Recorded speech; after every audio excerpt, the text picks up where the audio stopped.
Inside a quiet roadside diner in Silver Creek, Montana, an elderly widow in a wheelchair is being harassed by the drunken son of the town's most powerful man.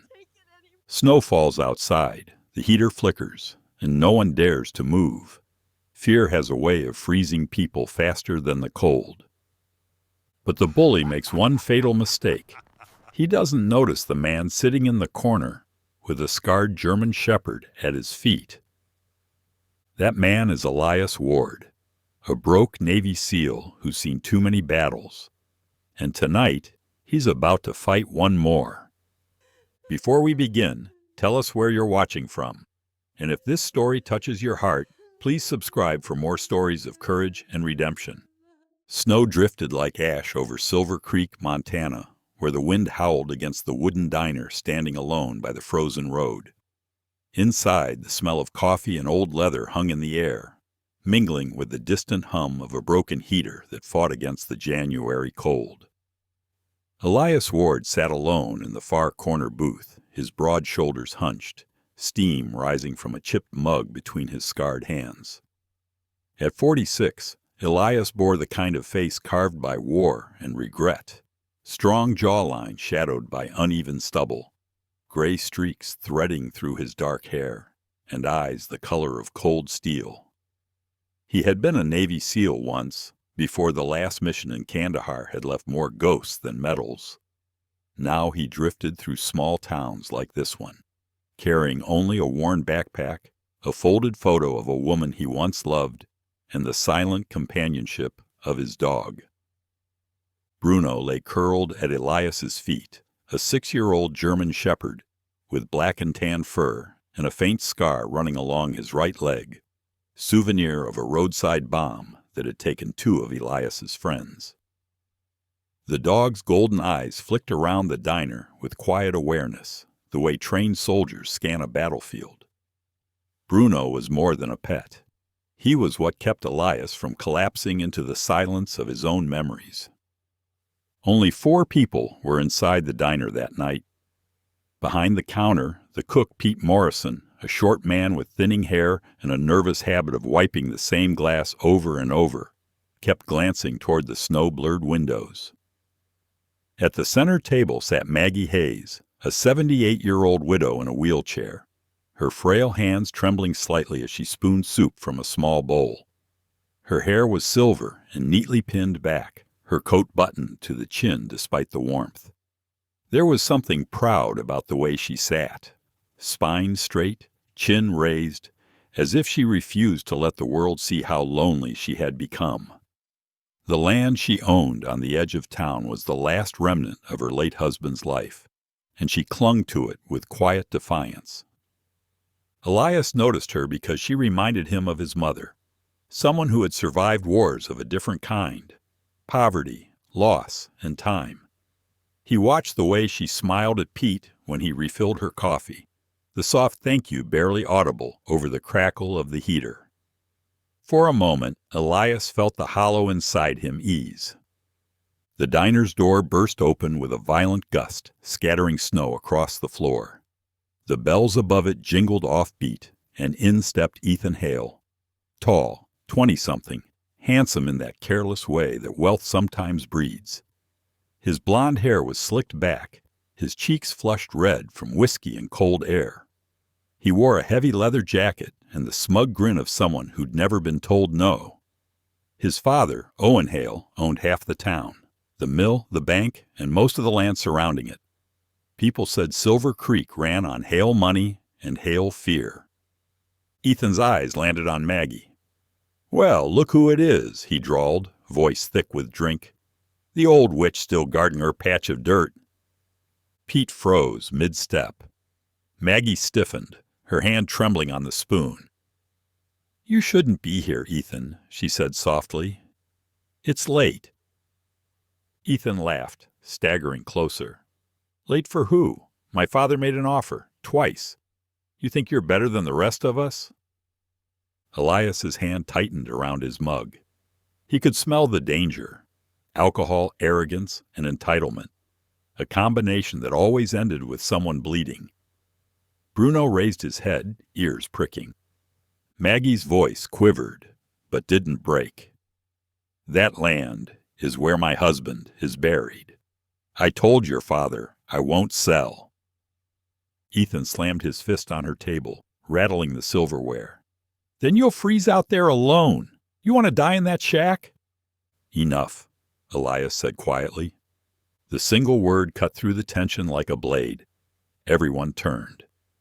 Elias rose slowly, tall and broad-chested, in his worn brown jacket and faded jeans. His eyes met Ethan's with the calm of a man who'd seen real violence and wasn't impressed by small-town bullies. Ethan sneered. "Who the hell are you?"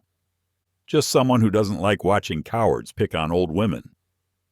Ethan stepped closer, the smell of whiskey sharp between them. "You have no idea who my father is." Elias's gaze didn't waver.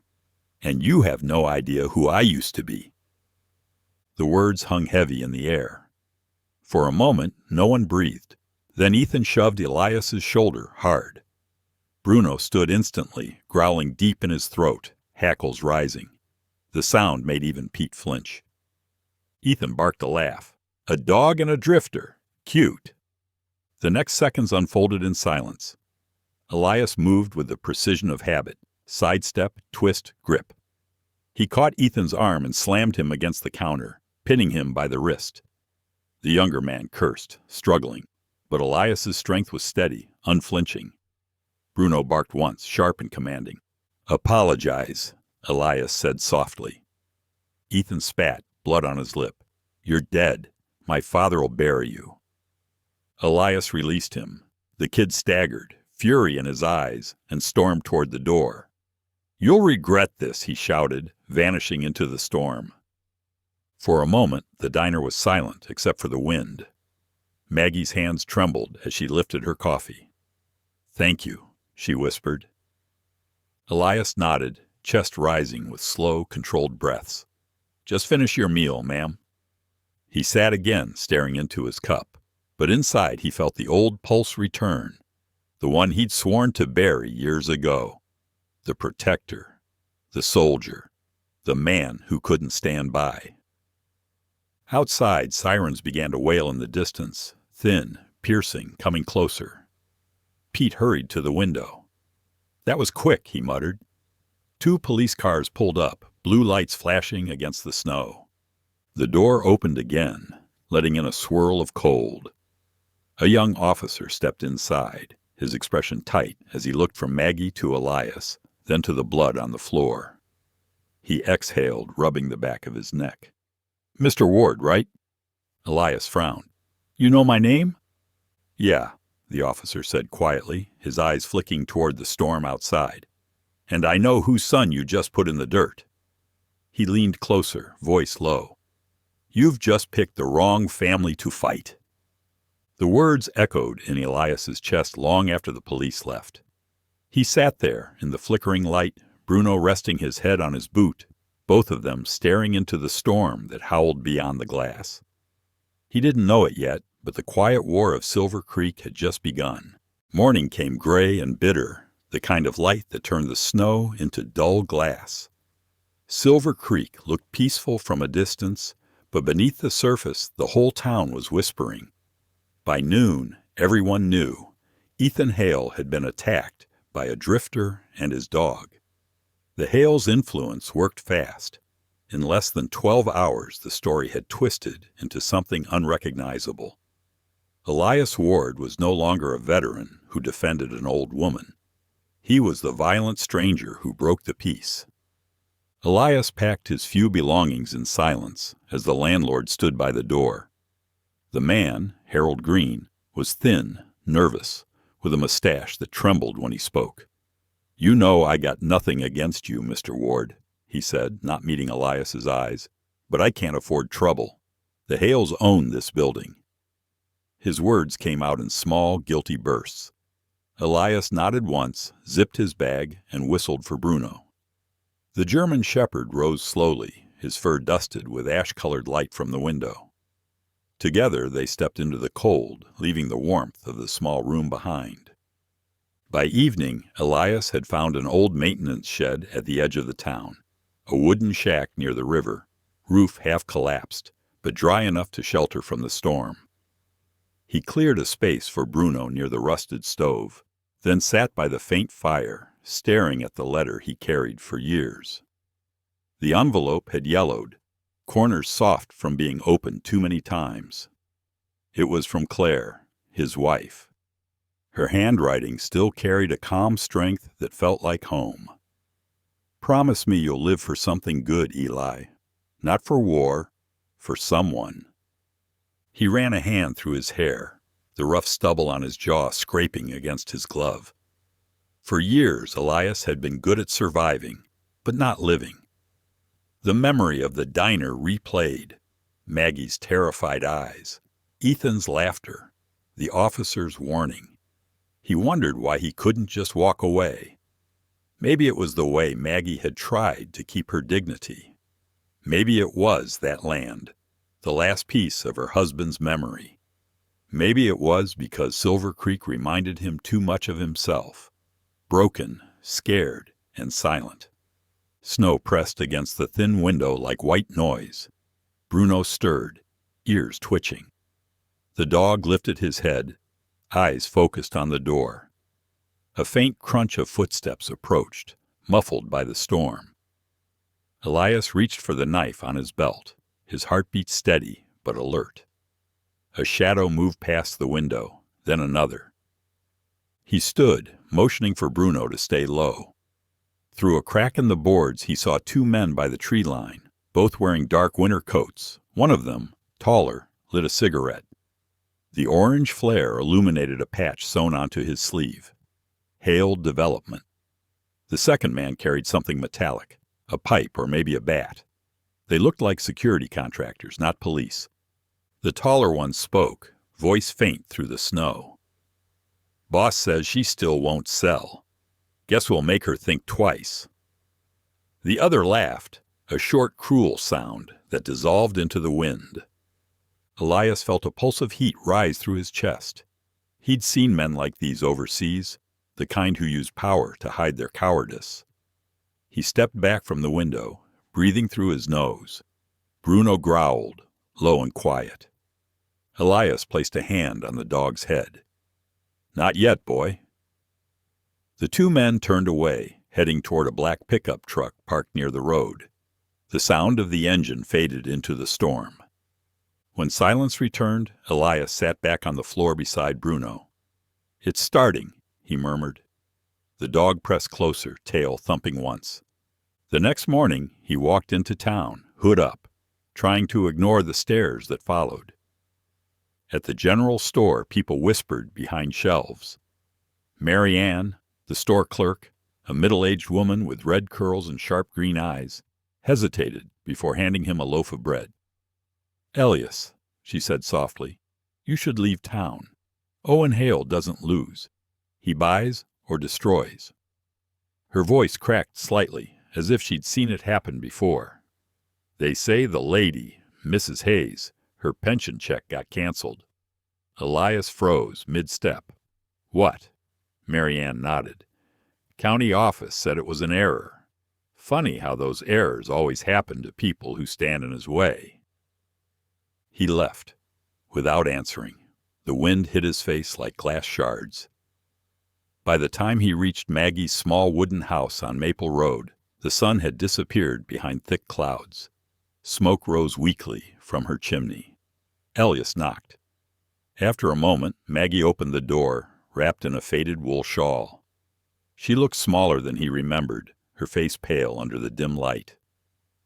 Mr. Ward, she said kindly, though her voice trembled. I didn't expect to see you. You shouldn't be alone, Elias replied. You're being watched. Maggie sighed, her eyes soft but resigned. I know. They've been parking across the street since yesterday, but I've got nowhere else to go. She gestured to a pile of letters on the table. Bills, official notices, a canceled check. They cut my pension, and the town said the bank's reviewing my title deed. Owen Hale wants this land badly. It sits on the only road that leads to the lake. If he buys it, he controls access. Elias stared at the documents, jaw tightening. Maggie reached out, resting a fragile hand on his arm. "You already helped me once, son. You don't owe me another fight." He looked down at her, the fine wrinkles, the quiet strength, the trembling hands.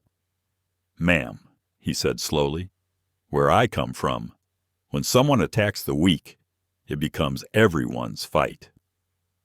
A faint smile touched her lips. "You sound like my husband." That night, back at the shed, the wind grew louder. Elias sat near the stove, feeding the last pieces of dry wood into the flame. Bruno slept, twitching in dreams. The letter from Claire lay open on his lap. He read the same line again. "Promise me you'll live for someone." A soft thud broke the silence. Something had hit the door. Bruno was up instantly, barking once, deep and sharp. Elias crossed the room, knife in hand, and pulled the door open. Snow whirled in, blinding for a second. On the ground lay a sealed envelope. No name, no return address. He picked it up and closed the door. The handwriting was rough, written in thick pencil strokes. "The old woman will sell, or she'll disappear with you." Elias stared at the words until they blurred. The paper trembled slightly in his hand. Bruno whined softly beside him, as if sensing what his master already knew. The fight had found them both, and there was no walking away this time. The snow in Silver Creek did not stop for days. It covered roofs, fences, and even the gilt of the town itself, making everything look pure from afar, though nothing was pure underneath. Elias Ward stood at the edge of Maggie Hayes's property, his breath forming clouds that vanished into the white air. Bruno trotted beside him, nose down, tail still, following a scent along the frozen fence line. The German shepherd's fur bristled at the edges. There was something new, something wrong. Elias crouched, gloved fingers brushing against the snow. There, a small metal peg, half buried, its top painted red. Not a real explosive, but the kind of marker used to mimic one. He pulled it out, examined it, and found a tag tied to its stem. "Sell before it's too late." He felt his jaw tighten. Whoever had left it wanted Maggie to panic, to believe her land would blow up or collapse at any moment. Fear was a tool. Elias had seen it used by insurgents and politicians alike. He walked back to the house, boots crunching through the snow. The old wooden home stood beneath a leaning pine, smoke drifting lazily from the chimney. Maggie was on the porch, wrapped in a brown shawl, watching the world like someone waiting for something she already knew would come. When she saw Elias, she smiled faintly. "Found something?" she asked, her voice weak but steady. He held up the metal peg. "A message." Her expression didn't change, but her hands tightened around the blanket on her lap. They used to send letters. Now they plant lies in the snow. Elias knelt beside her wheelchair, his dark eyes scanning her face. "You shouldn't be alone out here. Let me set some traps. Alarms, at least." "You'd do that for me?" she asked softly. "Ma'am, it's not charity," he replied. "It's duty." Maggie chuckled, a dry, brittle sound. "You talk like a soldier, even when you try not to." He looked away. "I don't know how to talk any other way." As the day went on, Elias worked around the house, patching a broken shutter, checking the locks. Inside, Maggie brewed tea and watched from the window. Her home was a collection of memories, faded photographs, worn quilts, the faint smell of lavender soap. On the mantel above the old brick fireplace stood a framed photo of a man in a fireman's uniform. He was broad-shouldered, smiling proudly, his hand resting on a younger Maggie's shoulder. "That's your husband?" Elias asked as he came in, snow melting from his jacket. Maggie's gaze lingered on the photograph. Thomas Hayes. He was the town's fire chief. 30 years ago, there was a warehouse fire by the lake. He ran back inside to save 2 men who'd been trapped under a beam. The roof collapsed before he came out. She paused, her eyes distant. They said the explosion was caused by faulty wiring, but he'd told me before. That same warehouse belonged to Owen Hale's company. He suspected they cut corners on safety to save money. Elias frowned. And now his son wants the same land where he died. Maggie nodded. Poetic, isn't it? He wants to build luxury cabins for tourists, a place for strangers to vacation on the soil where my husband gave his life. The silence stretched between them. Elias finally spoke, his voice low. You ever think about leaving? Every winter, she said with a gentle smile, but every spring the lilacs bloom over his grave, and I can't make myself go. Elias felt something stir in his chest, not pity, but respect. People like Maggie were the kind of souls he used to believe he fought for, and maybe, deep down, still did. That night, while Elias installed motion sensors along the fence, Bruno suddenly stiffened, ears pointing toward the trees. A shape moved in the distance. 2 men, bundled in black coats, flashlights sweeping the ground. Elias crouched, hand on Bruno's collar. The men were marking spots, leaving something in the snow. He waited until they turned and walked away before approaching. The objects they left weren't explosives, just stakes with attached warning labels. Fake danger again, but enough to terrify someone living alone. Elias picked one up and muttered, psychological warfare. He thought about calling the police, then remembered how that went last time. In this town, the badge was owned by the highest bidder. Still, there was one man who might listen. Officer Michael Daniels, the same officer who had warned him in the diner. The next day, Elias went to the sheriff's station. The building was small, beige, and smelled faintly of stale coffee. Daniels sat at a cluttered desk near the window, head buried in paperwork. He was in his early 40s, tall and lean, with short brown hair and eyes tired beyond his years. His face carried the kind of weariness that comes from knowing right from wrong, but living where it doesn't matter. When he saw Elias, he looked around nervously. You shouldn't be here, he said. Elias placed the metal stakes on his desk. Then maybe you should come out there. Someone's threatening an old woman, and they're doing it under Hale's name. Daniels rubbed his temples. Elias, you don't understand. Hale's funding half the department. He owns the sheriff. If I push, I lose my badge. You already lost your soul if you stay quiet, Elias replied, his tone calm but sharp. Daniels stared at him for a long moment. You think you're the first man to try and fight them? There were others. They either left town or disappeared. You want to protect that woman? Do it from the shadows, because the law won't save her. Elias leaned closer, voice steady. Then I'll fight in the shadows. He turned to leave, Bruno following close.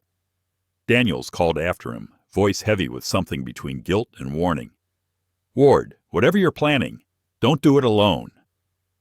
That evening, Elias returned to Maggie's property just as the sun dipped behind the mountains.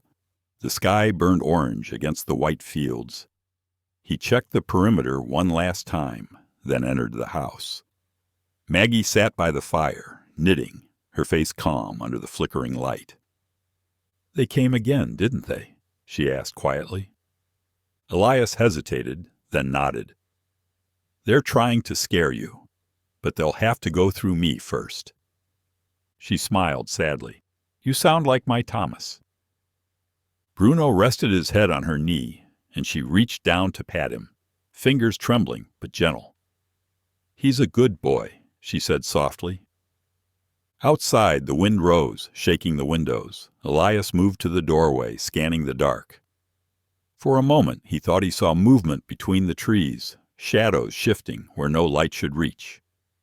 Bruno's ears flicked, a low growl rumbling in his throat. Elias whispered, Easy, boy.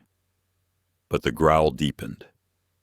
Through the veil of falling snow, several silhouettes emerged from the forest's edge. Slow, deliberate, watching. Elias's hand went to his knife. The war in Silver Creek had officially begun, though no one else could see it. The night began with silence. the kind of deep, brittle quiet that comes only after days of relentless snow. Silver Creek slept under a heavy white blanket, its streets empty, the lamplight buried under frost. Elias Ward sat in Maggie Hayes's small kitchen, sharpening his old combat knife by the fire. Bruno lay stretched beside him, his dark fur glinting in the glow. The peace was almost fragile, the kind Elias didn't trust. He had learned long ago that silence often came right before the blast. It was past midnight when the first scent of smoke reached him. Not the familiar smell of Maggie's wood stove. This was sharper, burning oil and plastic. Bruno's ears perked. Elias stood, moving to the window. A red glow flickered against the low clouds above town. "Fire," he muttered. Bruno barked once, sharp and low. They drove down the snowy road in Elias's old Ford pickup, the tires groaning against ice. As they turned the corner by Main Street, Elias saw it. Dusty's Diner, the little place where everything had started, was engulfed in flames. Orange and blue tongues of fire licked the roof, the sign collapsing into sparks. The sound of cracking wood and shattering glass tore through the wind. Elias slammed the brakes and jumped out. "Stay," he commanded, but Bruno followed anyway, tail low, eyes alert. Fire crews hadn't arrived yet. Only a few townspeople stood at a distance, helpless against the inferno. And then, above the roar, a faint cry. "Help!" It came from inside. Elias didn't hesitate. He pulled his jacket over his mouth and kicked in the half-collapsed door. The heat punched him in the chest, the air thick with ash. "Maggie!" he shouted. Somewhere near the back, a faint cough answered. He pushed forward, boots slipping on melted tiles, smoke stinging his eyes. Bruno ran ahead, barking toward the kitchen. Through the haze he saw her. Maggie Hayes, slumped in her wheelchair, pinned beneath a fallen beam. Flames crawled along the counter behind her. "Hold on!" Elias grabbed the beam, his muscles straining, lungs burning. Bruno bit the fabric of Maggie's sleeve, tugging gently, as if to help. The beam finally shifted with a crack, and Elias lifted Maggie into his arms, coughing hard. "Can you walk?" he asked. She shook her head, voice raspy. "Go, just go." He didn't argue. Bruno ran ahead, guiding through the smoke. As they reached the doorway, the ceiling gave a thunderous groan. Elias dove forward just as a section of roof caved in behind them. They tumbled into the snow, gasping. Bruno barked frantically, circling them as sirens finally wailed in the distance. Fire trucks screeched to a stop, and a dozen firefighters rushed in. Among them was Chief Marlon Ricks, a heavy-set man in his 50s, with graying hair and deep lines carved around his eyes. He had the calm authority of someone who'd seen too many disasters. "Anyone else inside?" he shouted. Elias coughed, still holding Maggie close. "No, just her." Ricks nodded, signaling his crew. "Get them checked. You're lucky you made it out before that roof went." Paramedics appeared. One of them, a young woman named Lydia Torres, her dark hair pulled into a braid, eyes sharp with concern, wrapped a blanket around Maggie. "Pulse steady," she murmured. "Smoke inhalation. Minor burns." She turned to Elias. "You need oxygen, too." "I'm fine," he rasped, but his left arm bled where a shard of wood had sliced through his jacket. Lydia frowned. "You're not fine. Sit still." There was steel in her voice, the kind that reminded him of field medics he once knew. While the firefighters battled the blaze, Elias stood back, eyes fixed on the flames devouring the diner. Something about it didn't sit right. The fire had spread too fast, too clean. He scanned the snow near the side door, footprints leading away. Kneeling, he brushed aside the soot and found a scrap of dark fabric caught on a nail. It was thick, synthetic, with a faded logo stitched into it. Hale Development. His jaw clenched. Of course. By dawn, the fire was out. Dusty's Diner was a blackened shell, steam rising from the wreckage. Reporters had already arrived, their cameras glinting under the gray sky. At the edge of the crowd, Owen Hale stood beside his luxury SUV, wearing a long black coat and leather gloves. His silver hair gleamed even in the weak light, and his smile was thin as frost. Sheriff Walter Briggs, a broad man with a thick mustache and cold eyes, addressed the press. "Preliminary findings suggest an electrical fault in the kitchen wiring," he said. "Nothing criminal suspected." Elias stepped forward, holding up the torn fabric. "Electrical fault?" His voice carried over the murmurs.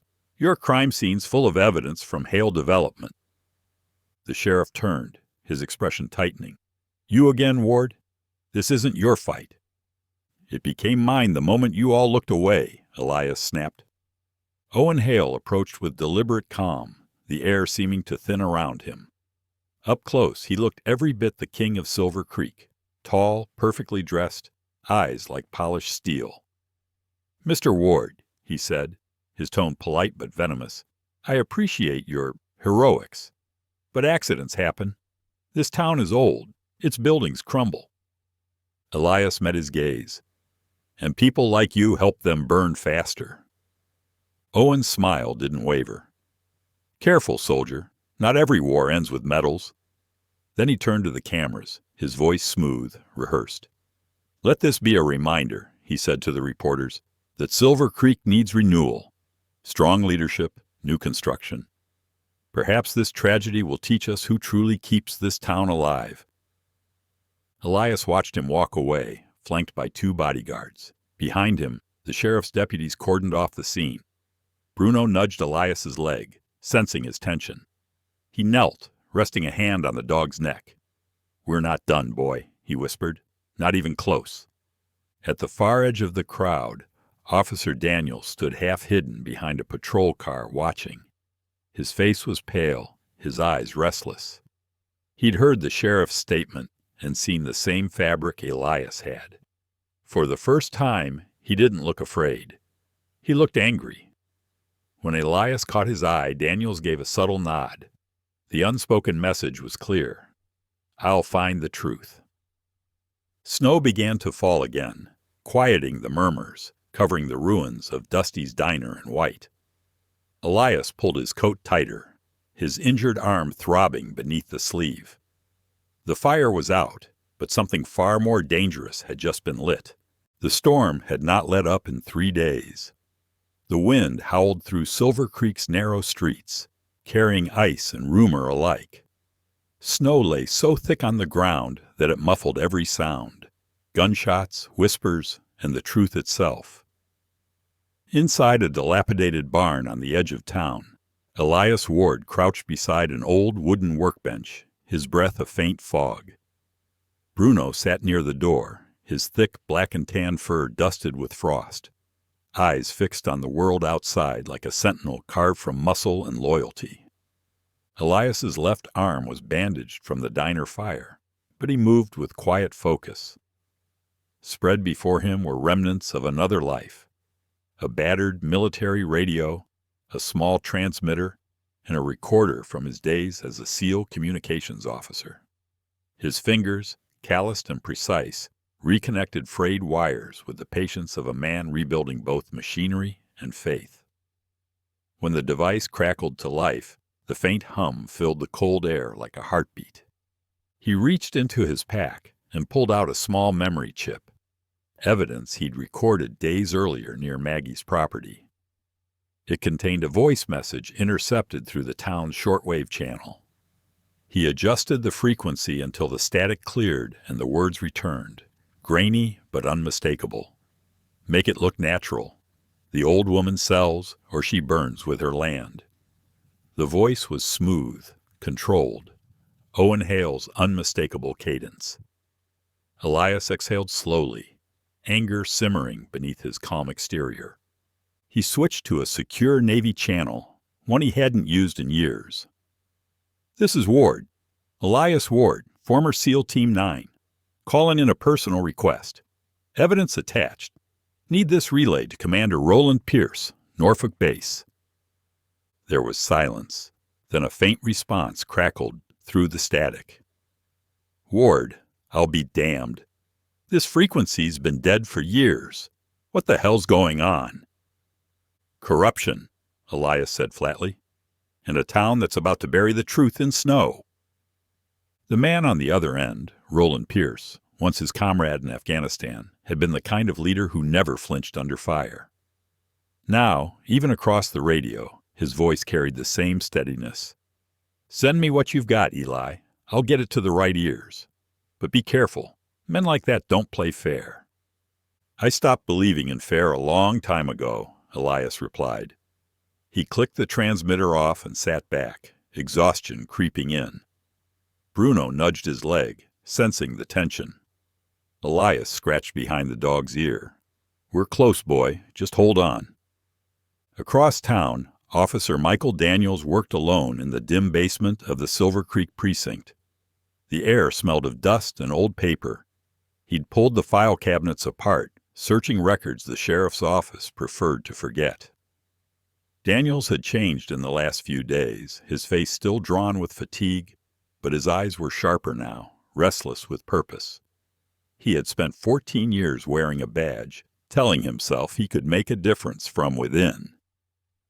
But corruption wasn't a disease here. It was the bloodstream. He spread 7 insurance folders across the table. Each bore the seal of Hale Development. One after another, they painted a grim pattern. Warehouse fires, residential blazes, accidental electrical faults. Every claim had been settled by the same insurer, owned by a shell company linked to Owen Hale. 7 fires in 10 years, Daniels muttered, his voice tight, and every one of them profitable. He took photos of the files with his phone, then locked the originals in his drawer. As he prepared to leave, Sheriff Briggs's deep voice thundered from the hallway. Daniels, you down there? Daniels stiffened. He closed the light, grabbed his coat, and slipped through the back door into the blizzard. Meanwhile, Elias loaded the last of his tools into a canvas bag. He'd planned to meet Daniels near the old railway yard to hand off the recording. But as he stepped out into the storm, the night felt wrong. Too quiet, too deliberate. Bruno's ears went up. The dog gave a low growl that rumbled like thunder beneath the snow. Easy, Elias whispered. He crouched, scanning the tree line. Then he saw it. Faint movement, 3 men in dark winter coats, spreading out in a semicircle. The lead figure was tall and broad-shouldered, wearing tactical gloves. Elias recognized the stance of professionals. These weren't thugs. They were trained, likely hired muscle from Hale's private security division. One of them shouted, "Ward, drop the bag!" Elias ducked behind a rusted pickup, snow exploding around him as a gunshot cracked the silence. Bruno barked furiously, darting forward before Elias could stop him. The dog hit one attacker low, teeth sinking into the man's arm, dragging him down. Elias seized the moment, rolling from cover and tackling another assailant. The fight was fast and brutal. Snow, fists, breath, pain. The third man swung a metal pipe that caught Elias across the shoulder, knocking him sideways. Bruno let go of his target and lunged at the third man, biting down hard. The scream cut through the storm. The first attacker scrambled up, clutching his bleeding arm. "He's got the recording," he yelled. "Take it." Elias drew his combat knife, his breath ragged. The blade flashed once under the dim moonlight, deflecting a blow, and then the man staggered back, clutching his side. The snow turned crimson. Bruno growled, circling protectively as the remaining men retreated into the blizzard, dragging their wounded. For a long moment, there was only wind. Elias dropped to one knee, panting. Blood seeped through his coat. "You're getting slow," he muttered to himself. Bruno limped slightly, a cut along his flank. Elias placed a hand on the dog's neck, voice low. "You saved me again." They stumbled through the storm toward an abandoned storage warehouse near the train tracks. The building had once stored mining equipment, now left to rot under layers of snow. Inside, Elias lit a lantern, its glow throwing long shadows across the cracked walls. He tore a strip of fabric from his shirt, wrapping Bruno's wound first, then his own. Bruno whined softly, but stayed still. Elias smiled faintly. "You're tougher than half the soldiers I knew." The wind howled outside like a living thing. Elias moved to the corner and opened the small radio again. Static hissed, then a faint voice broke through. It was Daniels. "Ward, it's Daniels. I've got the files. 7 fires, all tied to Hale Development. You were right. I'm sending you copies before they wipe the system." Elias leaned close to the speaker. "Good work, but they're already coming for us." "Then we don't have much time," Daniels said, his voice firm. "If we can get this to state investigators, Hale's finished. But we need to survive the night first." Elias's gaze swept the empty warehouse, the shadows curling at the edges. "Then we hold out until dawn." He looked at Bruno, whose golden eyes reflected the lantern light like embers. "You hear that, boy? Just one more night." Outside, unseen figures moved through the blizzard, shadows searching for them. The storm swallowed every sound, but Elias could feel the danger closing in. He loaded his last magazine, the click echoing softly in the dark. "Cold justice," he whispered, staring into the swirling snow. "Let's see who freezes first." The storm came like an avalanche from the sky.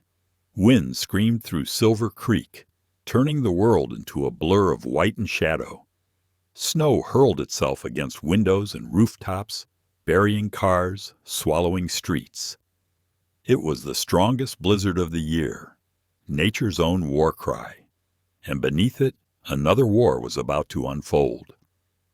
Inside the abandoned warehouse, Elias Ward tightened the straps on his old tactical vest, his breath forming clouds in the frigid air.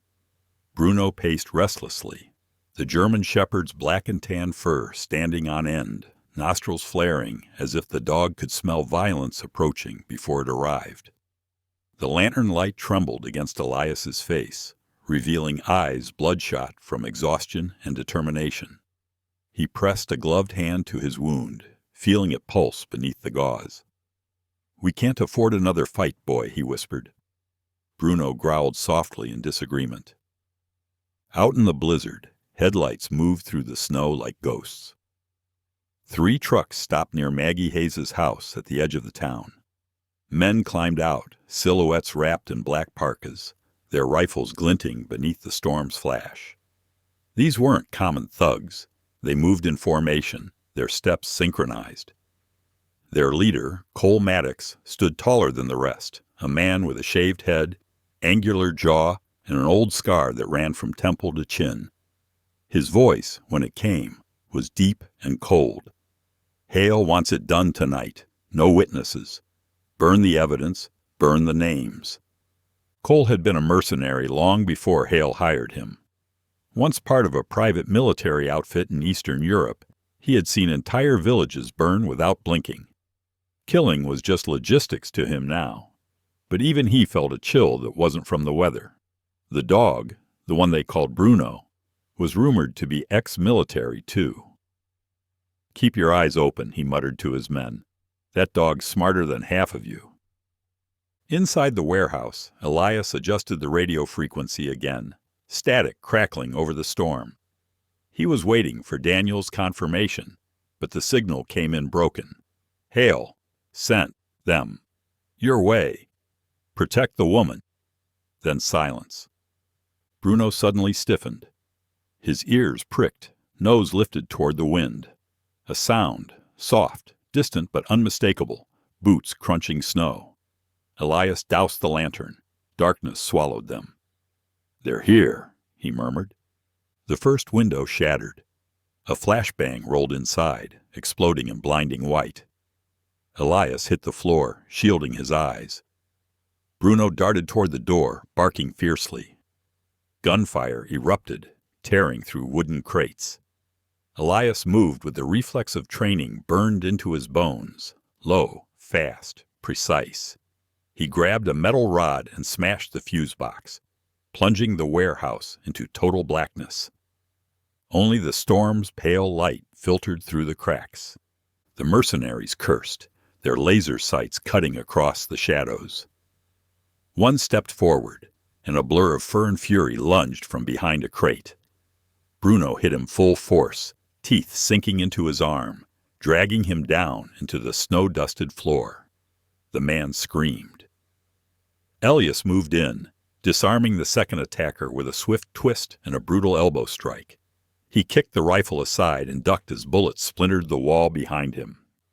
Outside, Maggie's house flickered with candlelight. The old widow had locked herself inside, praying as the storm rattled her walls. She heard the muffled thunder of gunfire in the distance and whispered her late husband's name, Thomas, protect them. Back at the warehouse, the blizzard roared louder, the cold becoming an ally and an enemy both. Cole Maddox entered, moving like a predator, his rifle raised. "Ward," he shouted over the wind, "you should have stayed dead." Elias crouched behind an overturned shelf, chest heaving. He could see Cole's silhouette through the faint light, broad shoulders, methodical movements, the confidence of a man who had killed many times. "Funny," Elias called back. "People keep telling me that, but I never listen." Cole fired once. The bullet grazed Elias's arm, tearing fabric and flesh. Bruno barked furiously and charged, forcing Cole to turn his aim. Elias used the moment to grab a loose chain from the floor, swinging it around Cole's rifle. The weapon clattered away, both men crashing into the snow-covered ground. They fought hand to hand, grunts, curses, the scrape of boots. Cole slammed Elias against the wall, forearm pressing against his throat. "You think you're some kind of hero?" he snarled. Elias gritted his teeth, muscles burning. "No," he rasped, "just someone who's tired of cowards." He twisted, driving his knee into Cole's gut, then brought his elbow down hard. Cole stumbled, stunned. Bruno lunged again, biting the man's shoulder and pulling him down. The fight ended as suddenly as it began. Cole lay half-conscious in the snow, blood on his sleeve. Elias knelt beside him, panting. "Who else is on the list?" Cole smirked weakly. "You'll find out, when they do." But Elias had already seen it, the folder tucked in Cole's jacket. Inside, half-soaked pages listed names and addresses, local shop owners, a reporter, and at the bottom, Hayes, Margaret. Elias's heart clenched. He radioed through the static. "Daniels, target list confirmed. Hale's Cleaning House." Through the crackle, Daniels's voice broke in. "Copy that. I'm 5 minutes out, with backup." Outside, the mercenaries' trucks idled, their engines roaring against the storm. Elias picked up Cole's rifle and limped to the doorway. Bruno stayed close, his breath steaming in the cold. Together, they waited. Headlights cut through the blizzard. 2 patrol cars, sirens faint under the wind. Daniels emerged, bundled in a heavy police parka, his expression hard. He was joined by 2 other officers, Sergeant Hayes, a broad man with a weathered face, and Officer June Miller, a young woman with short blonde hair and determined eyes. Unlike the sheriff's usual cronies, these were honest cops, men and women who still believed in oaths. Daniels shouted over the wind, "Drop your weapons." The remaining mercenaries froze, realizing they were outnumbered. One tried to run. Bruno darted forward, tackling him into the snow. The others surrendered, shivering in defeat. When the shooting stopped, Daniel strode up to Elias, panting. "We've got them," he said. "Every one of them." He held up the folder. "This list, this is the end for Hale." Elias nodded, too tired to speak. Blood streaked his sleeve, his breath ragged. The adrenaline drained out of him like warmth leaving the body. "Make sure Maggie's safe," he murmured. Daniels gripped his shoulder. "She will be. You did it, Ward." Elias tried to smile, but the world tilted. His vision dimmed. The last thing he heard before the darkness took him was Bruno's desperate barking, echoing through the storm as officers called his name. The snow had not stopped, But this time it felt different, lighter, calmer, as if the storm itself had run out of anger. A pale sun fought through the clouds over Silver Creek, glinting off the courthouse dome like a promise the town had almost forgotten it deserved. Reporters gathered in clusters outside the stone building, their cameras flashing against the frost-covered steps. For the first time in decades, the people of Silver Creek had come not to watch a man rise, but to see one finally fall. Elias Ward stood near the courthouse entrance, his heavy coat buttoned up to his throat, the collar turned against the cold. His face was marked with healing bruises, a faint cut along his jaw. His expression, however, was steady, the calm of a soldier who had already survived worse than any courtroom could bring. Beside him, Bruno sat patiently, the 6-year-old German shepherd's breath rising in small clouds, his sharp amber eyes following every movement in the crowd. They had both become symbols in their own quiet way, a man and a dog who refused to bow. Inside, the air of the courtroom was thick with tension and the faint scent of wet wool. Judge Eleanor Fitch, a woman in her early 60s with short gray hair and sharp eyes that seemed to pierce through pretense, presided over the case.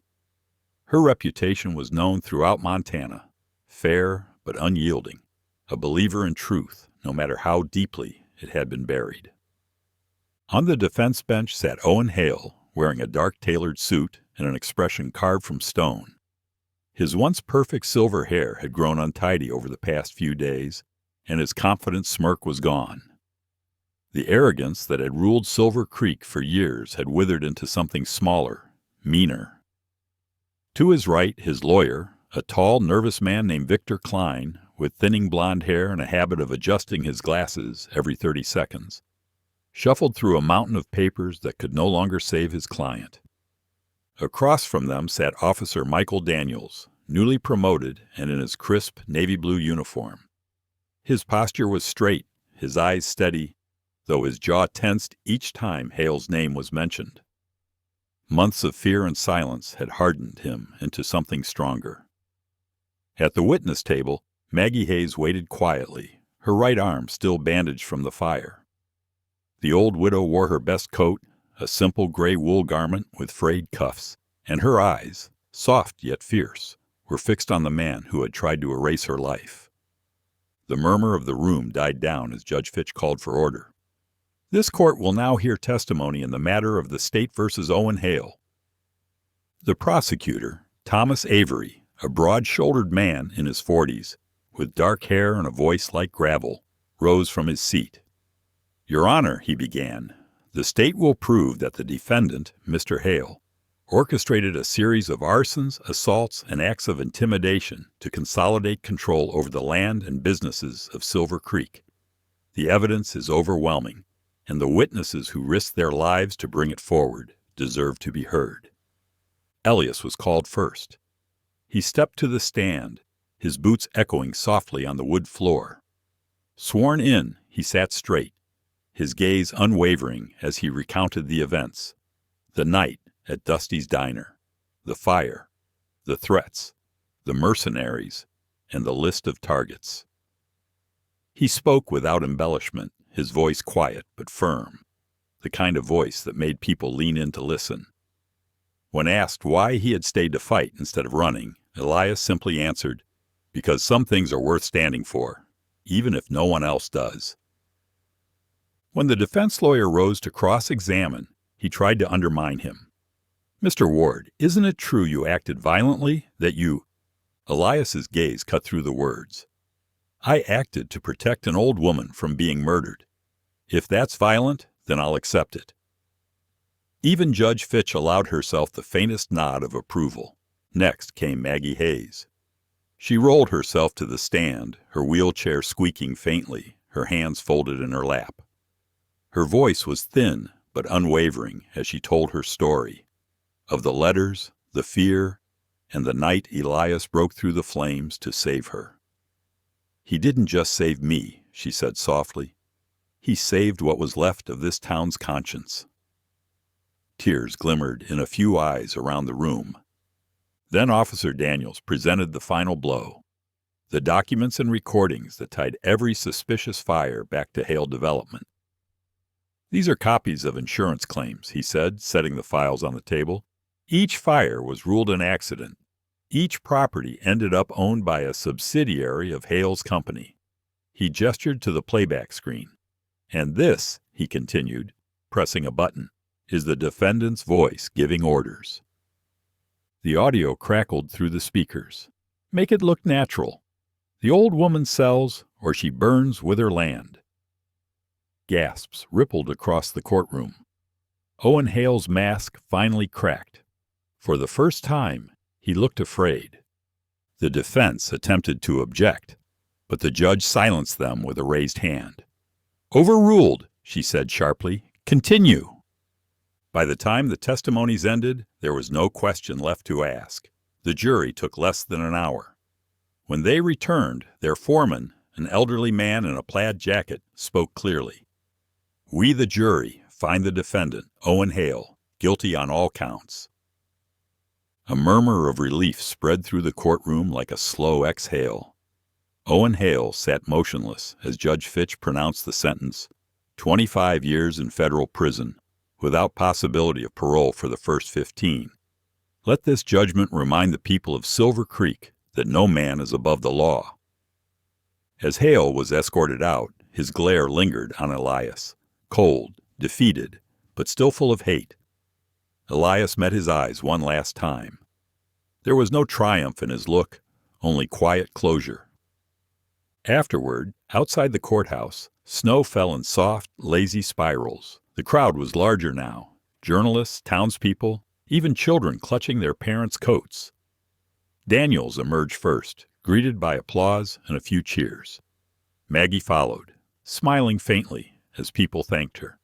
She turned to Elias and said, "I told you, the truth always finds its way through the smoke." Elias smiled gently. "Yes, ma'am. It just needed a little help." Reporters swarmed him as he stepped down the courthouse stairs. One young woman, her notebook trembling in the cold, pushed forward. She was petite, with auburn hair tucked under a wool hat, freckles dusting her pale cheeks. Her voice was soft but insistent. "Mr. Ward," she asked, "after everything you've been through, how do you feel today?" Elias stopped, looking at her for a long moment as the snowflakes caught in his dark hair. Bruno pressed close to his leg, tail swaying gently. Then Elias answered, his voice calm and low. "Finally, silence has a voice." He turned and walked into the falling snow, the dog at his side, leaving behind the crowd, the cameras, and the echoes of justice in the heart of Silver Creek. By late March, the snow began to melt, retreating into the soil like a memory too heavy to hold. The once silent streets of Silver Creek came alive again with the hum of renewal, hammers, laughter, the soft chatter of neighbors rediscovering hope. At the center of town stood a new building where Dusty's Diner had once burned. Its sign, freshly painted in red and cream, read Maggie's Place. The scent of brewed coffee drifted through the open door, mingling with the first warmth of spring. Inside, the walls glowed a soft honey brown under hanging lanterns. A long wooden counter stretched across the room, polished to a shine.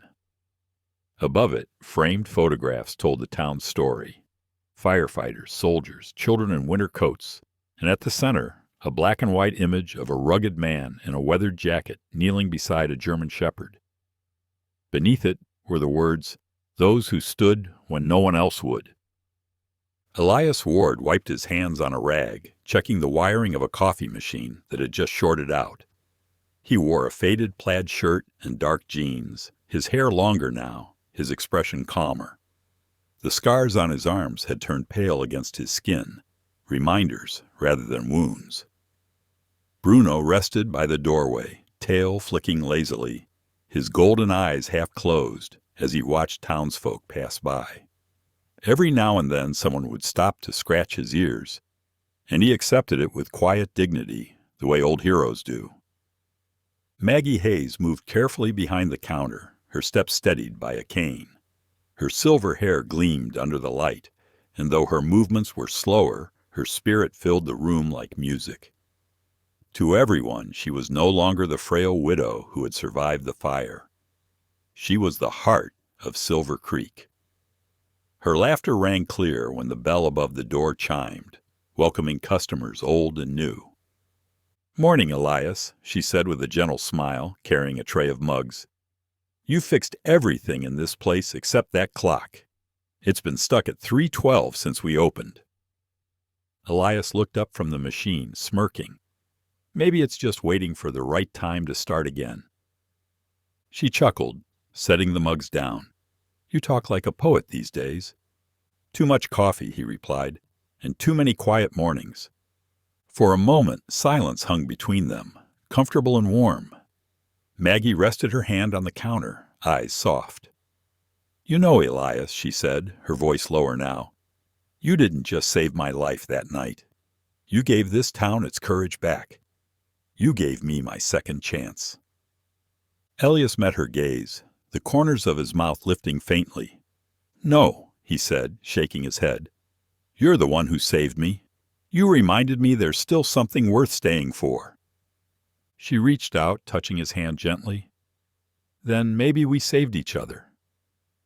Outside, the sun broke through the clouds, scattering light over the diner's sign. Children played in puddles while men repaired fences and women hung new flower boxes beneath windows. Silver Creek had begun to heal. Daniels, now wearing the captain's badge, passed by the window and waved. He looked younger somehow, the burden gone from his shoulders. The town had a sheriff it could trust again. Elias poured himself a cup of coffee and leaned against the counter, Bruno settling at his feet. "You think peace ever lasts?" he asked quietly. Maggie smiled. "No, but kindness does. It just changes hands." As evening came, the air grew cool and gentle. A light drizzle began, not snow this time, but the soft promise of another season. The townsfolk said their goodbyes, leaving Maggie's place glowing in the twilight. Bruno stretched yawning while Elias locked up the back door. He turned to glance once more at the photograph on the wall. Himself and Bruno, side by side, caught mid-stride in a moment of defiance. It made him think of the friends he'd lost and the ones he'd found here, in this little corner of redemption. Then, as he moved toward the front, Bruno gave a low bark, just one. Elias followed the dog's gaze toward the window. Through the rain-specked glass, a figure staggered across the street. A young woman, maybe in her late 20s, her dark coat torn, one arm held close to her side. Her hair, tangled and damp, clung to her pale face. She looked exhausted, frightened, but still standing. Without hesitation, Elias walked to the door and opened it. The bell above it rang softly, and warm light spilled out into the gray evening. Bruno stood beside him, tail still, watching. The woman hesitated at the threshold, shivering. "You're safe here," Elias said quietly, his voice carrying that same calm certainty that had once cut through chaos. "Come in. You're not alone." She nodded faintly and stepped inside, the scent of coffee and cinnamon wrapping around her like a blanket. Maggie hurried forward with a towel and a kind smile. Elias looked once more out into the fading daylight, where the last patches of snow melted into earth. He thought of all that had come before, fire, betrayal, forgiveness, and realized justice wasn't a destination. It was something that lived on, renewed each time someone refused to turn away.